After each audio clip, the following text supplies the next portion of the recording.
Salut tout le monde et bienvenue sur ma chaîne. Ça me stresse de filmer cette vidéo-là. Je sais pas pourquoi parce que ça m'arrive jamais. Mais aujourd'hui, je vais vous raconter mon histoire d'allaitement. Donc mon expérience, comment ça s'est déroulé. Parce qu'apparemment, je suis un cas rare. Je fais partie du 1% ou 3%, ça dépend des sites internet de la population. Donc quand on fait partie du 1 ou du 3% de la population, à vivre quelque chose, on se sent seul. Donc je voulais partager mon histoire si jamais il y a quelqu'un d'autre qui a vécu la même chose, ben pour que vous vous sentiez moins seul. Donc sans plus tarder, allons-y. Juste pour vous donner une idée générale avant de commencer mon histoire du début, juste vous dire que moi j'ai allaité pendant 3 mois. J'ai allaité exclusivement pendant 3 semaines seulement. Et ensuite, j'ai offert de la formule à ma fille. Donc, du lait en poudre, autrement dit. Avant de tomber enceinte, j'avais un plan. Puis je pense que c'est important d'avoir un plan, de savoir qu'est-ce qu'on veut. Moi, mon but, c'était d'allaiter exclusivement pendant 6 mois. Je savais que ça allait peut-être pas être facile. Moi, ma mère n'a pas été capable d'allaiter pendant plus que 3 semaines. Mais je voulais quand même essayer. Pour moi, c'est important d'allaiter ma fille. Pour moi, à ce moment-là, c'était la meilleure façon. Je trouvais que c'était mieux d'allaiter que de donner du lait maternisé. Évidemment, ma perception des choses a carrément changé. Donc, je suis tombée enceinte en juin 2017. J'ai accouché le 8 mars 2018 d'une petite fille qui a maintenant aujourd'hui 15 mois. J'ai accouché à 15h33 dans l'après-midi. Puis environ 1 heure après avoir accouché, donc vers environ 16h30, c'est sûr que c'est très flou dans ma tête parce que j'ai manqué des bouts. L'infirmière est rentrée dans la chambre puis elle m'a dit « Ok, maintenant c'est l'heure d'allaiter ta fille, alors tu peux la mettre au sein. » Donc immédiatement, je l'ai mis au sein puis Léa s'est accrochée tout de suite. Ça s'est super bien passé et je me souviens, ça fait vraiment partie, ce moment-là d'avoir mis Léa au sein 1 heure après avoir accouché, ça fait partie d'un des plus beaux moments de ma vie. J'étais tellement fière, j'étais tellement heureuse que ma fille s'accroche immédiatement puis qu'il n'y a pas de problème. En fait, les infirmières étaient comme « Wow! C'est vraiment le fun pour toi parce que ta fille elle a pas de problème, elle a réussi à s'accrocher tout de suite. » Puis je me souviens d'avoir allaité dans la salle d'accouchement pendant environ 1 heure. Puis ensuite, on m'a transférée là, dans une autre salle. Moi, je suis chanceuse parce que ma fille n'a pas eu de problème à la naissance. Donc, on est resté seulement 2 jours à l'hôpital. Puis pendant ces 2 jours-là, ça a été très difficile parce que Léa n'arrêtait pas de pleurer. Puis on savait pas pourquoi. Elle pleurait constamment. Donc, j'ai accouché, comme je vous ai dit, en fin d'après-midi. Alors, notre première nuit, Léa a pleuré. Je crois qu'elle pleurait aux 20 minutes. Elle n'a pas vraiment réussi à dormir, puis quand elle dormait, c'était sur son père, donc sur Flo. Elle n'a pas réussi à dormir seule dans son petit lit là, qui nous donnait à l'hôpital. Donc c'est sûr qu'en rétrospective, quand je pense à ça, je vois qu'il y a un problème. Mais les infirmières qui travaillaient à l'hôpital, eux autres, voyaient pas nécessairement de problème. Ils rentraient dans la chambre quand même assez souvent, je dirais aux heures que les infirmières venaient nous visiter. Et puis ce que les infirmières nous disaient quand elles rentraient dans la pièce, c'est qu'on avait un bébé de bras. Ça voulait dire un bébé qui est plus difficile, qui veut souvent être dans les bras pour être calmé. Donc, autrement dit, qu'on était juste malchanceux de pas avoir un bébé qui était facile, puis un bébé qui était juste calmé dans nos bras. Puis il y a d'autres infirmières qui nous disaient « Ah, mais elle a soif, mets-la au sein, elle a soif. » Donc, je la mettais au sein, puis elle dit « Je vais regarder. » Donc, je la mettais au sein, puis là, l'infirmière regardait, puis elle dit « Ah, mon Dieu, ça se passe super bien, félicitations, tu fais bien ça, puis ton bébé s'accroche bien. » Donc encore la même chose, pour les infirmières, je faisais la bonne chose, mon bébé faisait la bonne chose, c'est juste qu'on avait un bébé qui était difficile. Donc on est sorti de l'hôpital le 10 mars, comme je vous ai dit, 2 jours après avoir accouché. Et quand on est arrivé à la maison, ben c'était la même chose. Nos nuits étaient carrément pareil qu'à l'hôpital. C'était extrêmement difficile. On avait une petite balançoire, puis je sais qu'il faut pas faire ça. En fait, j'ai lu un article, je pense qu'il y a 1 ou 2 mois, que les bébés pouvaient mourir quand on les faisait dormir là-dedans. Donc c'est une erreur qu'on a fait, mais on n'était pas au courant. On la mettait dans le petit berceau pour la faire dormir la nuit parce que le petit berceau pouvait bercer seul parce qu'il y avait comme des batteries en fait. Alors on pesait sur le bouton, ça berçait, puis Léa, c'était la seule façon en fait qu'elle pouvait dormir, soit dans le petit berceau ou soit collée contre nous, collée contre son père. Alors les nuits étaient très difficiles. Ensuite, au Québec, c'est comme ça. Quelques jours après avoir accouché, tu as la visite d'une infirmière. Une infirmière qui vient te voir et qui te pose des questions, comment ça se passe, etc. Et puis évidemment, elle va peser ton bébé chez toi. Donc on a pesé Léa. Et Léa, elle avait perdu du poids, ce qui est tout à fait normal puisque les enfants peuvent perdre en fait jusqu'à 10% de leur poids après être nés. Alors, elle perdait du poids, mais c'était ce qu'on nous disait normal.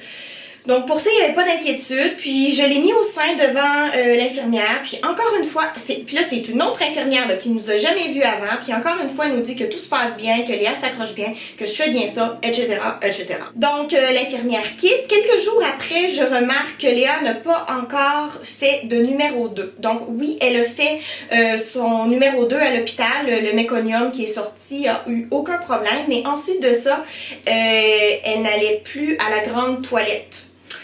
Et ça m'inquiétait beaucoup parce que moi j'avais lu dans les livres qu'on changeait des couches environ 10 fois par jour alors que moi j'en changeais comme 4 par jour pour un nouveau-né, puis je trouvais ça un peu curieux. Et les pipis de ma fille n'étaient pas tous normaux. Donc certains étaient normaux et d'autres fois il y avait des cristaux dans sa couche, style des cristaux orangés. Donc tout ça m'inquiétait beaucoup. Des cristaux orangés au lieu du pipi, pas de numéro 2. Donc j'ai téléphoné le CLSC. J'ai parlé à une infirmière au téléphone qui me dit « Écoute, peut-être que c'est un signe de déshydratation. Faudrait que tu viennes faire peser ta fille à chaque semaine au CLSC. Comme ça, on va pouvoir avoir une idée de qu'est-ce qui se passe. » Donc, c'est ce que j'ai fait. En fait, la pesée à mon CLSC, c'était à chaque mercredi. Donc, pendant un mois, je suis allée à chaque mercredi pour peser ma fille. La première semaine, Léa perdait du poids. La deuxième semaine, Léa perdait du poids. Et la troisième semaine, Léa perdait du poids. Normalement, comme je vous ai dit, un bébé peut perdre jusqu'à 10% de son poids, mais normalement, après 3 semaines, ton bébé est censé avoir repris son poids de naissance. Ce qui n'était pas du tout le cas avec Léa. Je me souviens à la 3e semaine quand l'infirmière a pesé et que Léa avait perdu 20 grammes, l'infirmière m'a dit « Écoute, c'est pas normal. Non seulement ton enfant ne prend pas de poids, mais ton enfant perd du poids. Donc là, c'est dangereux, c'est pas normal. » Elle m'a dit « Combien de fois tu l'allaites par jour? » J'ai dit « Je l'allaite de 16 à 19 fois par jour pendant comme 30 minutes. » Elle m'a dit « Oh mon Dieu, c'est pas normal. » C'est vraiment pas normal. Elle dit t'es censé nourrir ton enfant, mettre ton enfant au sein. Je crois qu'elle m'avait dit pendant 8 ou 9 fois, quelque chose comme ça par jour. Et toi, c'est 16 fois pendant comme 30 minutes. Puis ton enfant perd du poids. Elle dit est-ce que tu allaites exclusivement? J'ai dit oui. Elle dit ok, il va falloir que ça change parce que forcément ça ne fonctionne pas. Elle m'a aussi demandé si j'avais eu une montée de lait. Écoutez, moi, je sais pas encore qu'est-ce que c'est une montée de lait. Est-ce que j'en ai eu une? On fait juste lancer ça comme ça. Tu une montée de lait? Oui, mais c'est quoi une montée de lait? Là, elle me disait, mais est-ce que tes seins sont devenus durs? Est-ce que tes seins coulaient tout seuls? Ben oui et non, tu sais, mes seins n'ont jamais grossi pendant la grossesse. Mes seins ont toujours demeuré relativement de la même grosseur. Oui, quelquefois, il y avait du lait qui sortait, mais sans plus. J'ai jamais eu mal au sein, j'ai jamais eu d'engorgement. Donc là, elle me dit, ok, ça non plus, c'est pas normal. Donc tout de suite, elle me dit, écoute, tu sors du CLSC et tu vas à la pharmacie la plus proche pour aller chercher du lait en poudre. Quand l'infirmière me dit que je devais courir à la pharmacie chercher du lait maternisé, je suis rentrée comme dans un mode de panique. Premièrement, j'avais pas de biberon chez moi parce que j'avais prévu allaiter exclusivement comme je voulais pas donner le biberon à ma fille. Puis là, je savais pas quel biberon acheter. Là, je disais, mais là j'achète quoi comme biberon? Puis c'est quoi que ça prend? Puis comment que ça fonctionne, la poudre? Qu'est-ce que je dois faire? Est-ce que ça me prend un micro-ondes? J'ai pas de micro-ondes. Qu'est-ce que je vais faire? Comment je vais faire pour chauffer le lait? Oh mon Dieu, j'étais en panique. Combien de millilitres que je donne? Je sais pas moi combien je donne de millilitres. Ouf, je pense que l'infirmière... elle a gardé son calme puis elle m'a tellement bien expliqué. Elle m'a dit, écoute, elle dit là, faut que tu donnes de 40 à 50 millilitres de lait à ta fille. Elle dit, oublie la poudre là parce que t'es trop stressée. Elle dit, achète le lait qui est déjà préparé, puis tu le gardes au frigidaire, puis tu lui en donnes une petite partie. Puis elle dit, si tu veux le réchauffer, tu prends une bassine d'eau chaude, puis tu mets le biberon dedans. Puis là, elle m'a dit, le biberon, tu dois prendre l'embout numéro 1 parce que t'as un nouveau-né. Donc j'ai couru à la pharmacie, je suis allée tout acheter et ensuite j'étais tellement stressée de ne pas avoir acheté les bonnes choses que je suis retournée au CLSC pour montrer mes achats à l'infirmière pour lui demander si c'était correct. Puis elle m'a dit oui, elle dit t'es une bonne maman. Je vais toujours me souvenir de ça. Elle m'a dit t'es une bonne maman, t'as acheté qu'est-ce qu'il fallait, maintenant va à la maison puis va nourrir ton enfant. Mon Dieu, je suis en train de revivre toutes ces émotions là. Je suis arrivée chez moi, puis je me souviens avoir fermé la porte, puis je me suis mis à pleurer parce que j'étais comme oh mon Dieu, ma fille a soif. Ma fille est en train de mourir de soif, ça fait 3 semaines qu'elle est née puis elle a soif. Mon Dieu, pourquoi je pleure? Donc, j'ai... Ah, mon Dieu, pourquoi je pleure? Je pensais pas pleurer, wow, ça fait comme 1 an de ça, puis...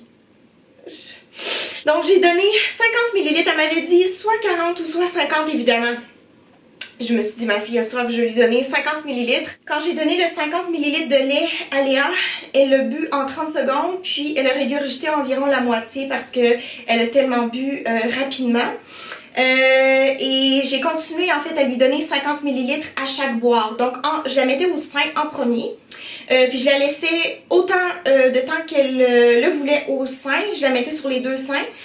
Puis elle restait environ 30 minutes en tout là sur les 2 seins. Et puis ensuite je lui donnais 150 ml de lait maternisé.